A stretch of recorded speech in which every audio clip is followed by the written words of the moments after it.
बिस्मिल्लाहिर्रहमानिर्रहीम। अस्सलाम वालेकुम फ्रेंड्स, कैसे हैं आप सब। उम्मीद करती हूँ आप सब ईमान और सेहत की बेहतरीन हालत में होंगे और मेरी दुआ है कि आपका आज का दिन बहुत अच्छा गुजरे। आज मैं चलो आजमाते हैं स्टोरी का पार्ट 7 शेयर करूंगी। तो चलते हैं आज की कहानी की तरफ। एक दो माह से क्या फ़र्क पड़ता है, उसी के बराबर हुई वो माशाल्लाह घर बार वाली, बाल बच्चों वाली, और ये बेचारी बड़ी बुरी किस्मत है तुम्हारी पुप्पो की। सारी उम्र बेटी को घर बैठे देखना होगा। भला कौन बिहाने आएगा इसे। एक तो अपाहिज, दूसरा चेहरा दागदार। मुझे इस लफ्ज़ अपाहिज पे सख्त एतराज़ हुआ। मैं इन्हें अलवीना की एक्टिविटीज़ के बारे में बताना चाहती थी, जो किसी भी तरह मेरी या शुमाइला से कम नहीं थी, मगर डिनर शुरू हो जाने से इनका ध्यान अलवीना से हट गया। हमारी बेटी बहुत चुप चुप है। मामू ने हमेशा की तरह मुझे अपने कंधे से लगाकर पूछा। वो बस निकलने ही वाले थे। इनके पूछने पे मैंने झट हाँ में गर्दन हिला दी। वो क्यों भाई, नाराज़ तो हमें होना चाहिए। हमें तो भूल ही गई तुम यहाँ आकर। ना कोई फ़ोन, ना कोई राब्ता। वाकई मेरी इनसे कभी भी फ़ोन पे बात ना हो सकी थी, लेकिन इन्हें ये तो इल्म होना चाहिए था कि मैं इतने दिनों तक बाकायदगी से फ़ोन करती रही हूँ। ये अलग बात है कि इत्तेफाक से ये फ़ोन उनकी गैर हाजिरी में हो जाता था। मैं उन्हें बताने ही वाली थी कि शुमाइला ने मेरा बाजू पकड़कर मुझे अपनी तरफ खींच लिया। यहाँ खड़े खड़े क्या नाराज़गियाँ दूर होंगी। कोई किसी से नाराज़ नहीं है, बस उदास है एक दूसरे के लिए। क्यों हादिया, यही बात है ना। चलो तुम हमारे साथ चलो, अभी चलो। ये 2 हफ्ते की अच्छी शर्त है। नहीं, मुनासिब नहीं लगता। रहीम भाई साहब खुद इन्हें यहाँ रुकने का कह गए हैं, और ऐसा नहीं है कि हमारी तरफ आने से मना किया है। 2-3 दिन की बात है, मैं खुद लेने आ जाऊंगा। मामू ने मना कर दिया। ममानी ने भी फौरन उनकी तायीद की। फुफ्फा जी से मैं बात कर लूंगा, शहीर ने दखल दिया। आप हादिया वदिया से पूछ लें, अगर ये जाना चाहती हैं तो चलें साथ। ये बात शहीर ने की थी, इसलिए मेरी नाराज़गी, जो पहले भी खासी जोरावर नहीं थी, अब बची कुची नाराज़गी भी ख़त्म होने लगी थी। मैंने मामू के पूछने पे धीरे से सर हिला दिया। और वदिया, वो नाखून चबाने के सिवा और क्या कर सकती थी। फुप्पो को बताया तो वो हैरान रह गई। अचानक, खैरियत, क्या बात हो गई, कोई तकलीफ है बेटा, यहाँ कोई मसला है तो बताया होता। वो इतनी हैरान परेशान नजर आ रही थी कि मुझे शर्मिंदगी होने लगी। अलवीना भी अपने मेहमानों को रुखसत करते करते यहीं आ गई। ऐसी बात नहीं फुप्पो, बस वो मामू ने कहा तो मैं इनकार ना कर सकी। जाना तो था ही, चंद दिनों बाद ना सही, आज सही मैं फिर आऊंगी। हाँ, ये यहाँ से 3 दिन पहले जा रही हैं, वहाँ से 5 दिन पहले आ जाएंगी। ठीक आ दिया। अलवीना ने हस्बे आदत खुद ही प्रोग्राम सेट कर दिया, जिस पे मैंने किसी किस्म का रद्द-ए-अमल जाहिर करना जरूरी नहीं समझा। वदिया जल्दी जल्दी बैग में सामान ठूसते हुए कुछ कुछ नाराज और कुछ कुछ उदास लग रही थी। यहाँ ना तो सजा सजाया हर सहूलत से आरास्ता गेस्ट रूम था, ना ही साफ सुथरा अटैच बाथरूम, ना तो यहाँ हर सुबह मुलाजमा आकर हमारे धुलने वाले कपड़े समेटती थी, ना बेडशीट चेंज करती थी, ना 3 टाइम डाइनिंग रूम में बैठ के पुरतकल्लुफ खाने खाए जाते थे। इसके बावजूद मैं यहाँ आकर मुतमईन थी। एक अरसे बाद मैं इधर तवील क़याम के लिए आई थी, और पहले की तरह इस बार भी हम दोनों शुमाइला और सिदरा के कमरे में ठहरे थे।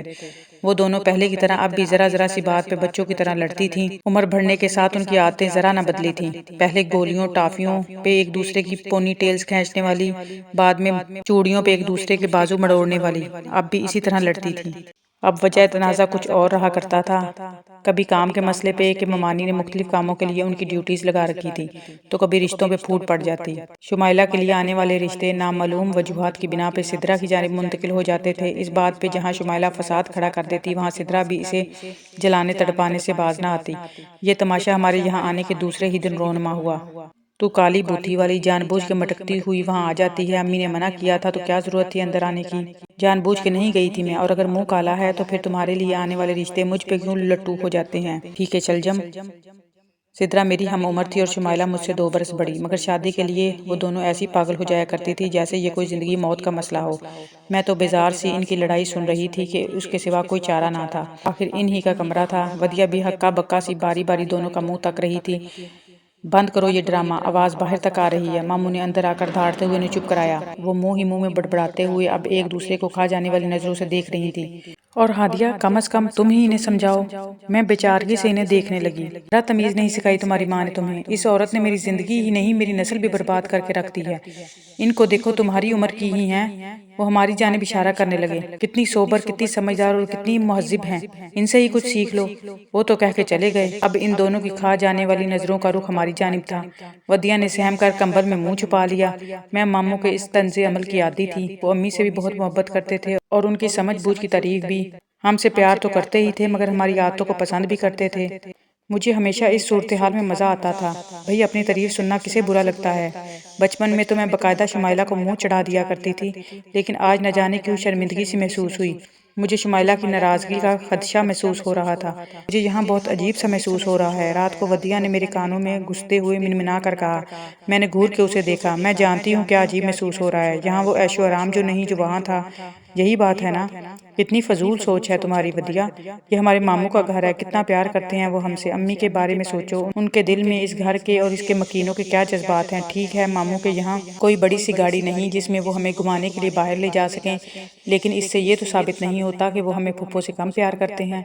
यहाँ कोई नौकर चाकर नहीं जो हमारे कपड़े धोकर प्रेस करके हैंगर में लटका के हमें कमरे में दे जाए या हमारे एक इशारे पे चाय ले आए। शुमाइला, जब ममानी पे सारा बोझ डालना मुनासिब नहीं लगता, और ना ही हम एक आध दिन के लिए आए हैं। इसीलिए मैंने तुम्हें अपने छोटे छोटे काम खुद करने के लिए कहा था।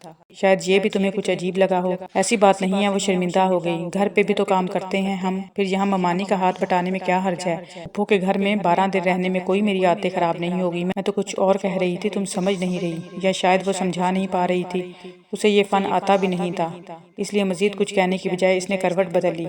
कुछ तो अजीब था जो मुझे भी महसूस हो रहा था, मगर मैं इसे कोई नाम नहीं दे पा रही थी। शायद अजीब बात ये लग रही थी कि मैं जिस मनुसियत की तलाश में यहाँ आई थी वो मुझे अब तक नजर ना आई थी।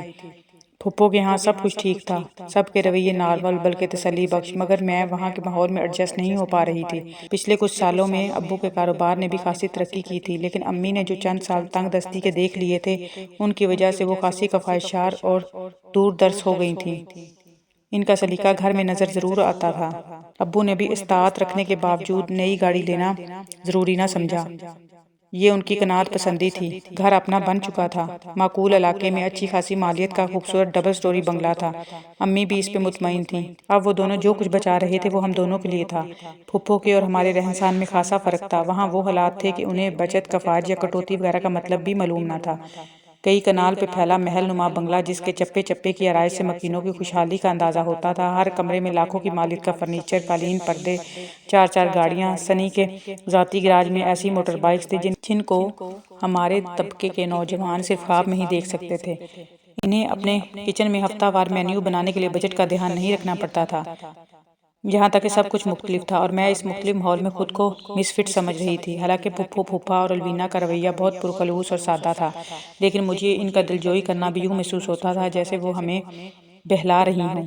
भला इन बेचारियों ने ये सब कहाँ देखा है। 4 दिन ये भी ऐश कर लें यहाँ, ये सोच आती और मेरा दिल वहाँ से भागने को चाहता, किसी ऐसी जगह की तलाश में जो इतनी पुरानी, इतनी अलग ना हो, बिल्कुल अपनी अपनी सी लगे, अपने घर जैसी, अपने लोगों जैसी। मामू के घर आने की एक वजह तो ये थी, दूसरी वजह बिलाशुबा शहीर था।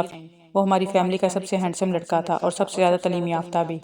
सबसे अहम बात यह कि अब्बू भी उसे उसकी बाज़ आदात की वजह से खासा पसंद करते थे, और ये बात ही मेरे लिए तसल्ली बख्श थी। इम्तियाज़ भाई इनका अपना इंतखाब थे, इसके बावजूद अब्बू इनसे हद दर्जा नाला रहते। ना सिर्फ वो, बल्कि अम्मी भी इनकी हरकतों की वजह से अक्सर नादिया से उलझती रहती, और इसकी वजह सिर्फ और सिर्फ इनकी तालीम की कमी और अकल का फुकदान था। मैं अपने लिए किसी ऐसे शोहर का तस्वुर भी नहीं कर सकती थी जो मेरे लिए शर्मिंदगी का बायस बने, लोग इसके मुंह पे और पीठ पीछे इसका मजाक उड़ाकर मजे लेते हों। शहीर के साथ ऐसा कोई मसला ना था, बल्कि वो अपनी उम्र से कहीं ज्यादा सोबर मिजाज और समझ बूझ रखता था। बस यही सोचकर मैं मुतमईन हो गई थी। जानती थी कि अम्मी मामू पे जान छिड़कती हैं, और अब्बू के भी इनसे लाख इख्तलाफ हों, मामू के मामले में वो भी अच्छी राय रखते हैं। यकीनन हज की अदायगी के लिए उन्होंने इस मामले को टाल दिया होगा, वरना उनका जवाब हाँ में ही होगा। ये यकीन भी मुझे इस घर की तरफ खींच रहा था। मैं शहीर को अब अपने दिल के बदले हुए जज्बात की रोशनी में देखना, जांचना और परखना चाहती थी। इससे पहले वो मेरे लिए सिर्फ एक कज़न था, और यहाँ आने के बाद मुझे एक हल्का सा धचका लगा, फिर एक और धचका। मुसलसल 4-5 रोज से ये धचके बराबर महसूस हो रहे थे। जिस अपने अपने से माहौल की तलाश में मैं फुप्पो के घर से जान छुड़वाकर इधर भागी थी, वो माहौल कहीं नहीं था। अगर वहाँ का लाइफस्टाइल मुझे अपने तंज़े ज़िंदगी से मुख्तलिफ और बरतर महसूस होता था, तो यहाँ का माहौल म्यार से कहीं कम। अम्मी अक्सर व बेशतर ममानी के फोहड़पन और बदसलीकी के रोने रोती थी। यहाँ से मैंने खास संजीदगी से कभी नहीं लिया कि ये नंद भावज की फितरी और रवायती लड़ाई भी हो सकती है, लेकिन यहाँ आने के बाद इनके सारे बयान सच होते नजर आए। ये घर ममानी की बदसलीकी, बद इंतजामी और घर से अदम दिलचस्पी का मुंह बोलता सबूत था। फूफों का कपड़ा जगह जगह से उधड़ा और फटा हुआ था, जिससे और भी बदनज़मी का एहसास नुमाया होता था।